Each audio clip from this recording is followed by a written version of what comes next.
এক ছিল গরিব কাঠুরিয়া, জঙ্গলে কাঠ কেটে জীবিকা নির্বাহ করত।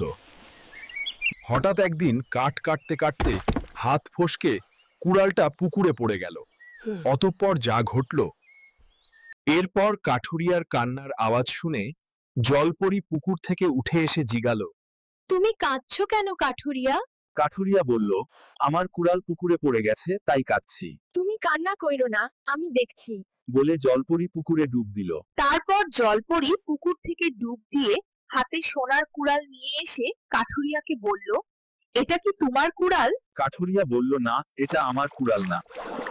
জলপরি আবার ডুব দিয়ে রূপার কুড়াল এনে জিগালো, এইটা কি তোমার কুড়াল? কাঠুরে বলল, না, এটা আমার কুড়াল না, বলেই কাঁদতে শুরু করলো। জলপরি আবার ডুব দিয়ে একটা লোহার কুড়াল নিয়ে জিজ্ঞেস করলো, এটা কি তোমার? কাঠুরিয়া খুশি হয়ে বলল, হ্যাঁ, এটিই আমার। তারপর জলপরি আবার ডুব দিয়ে সোনা রূপা লোহার কুড়াল নিয়ে বলল, তোমার সততা আমায় মুগ্ধ করেছে। এই নাও, 3টা কুড়ালই তোমার।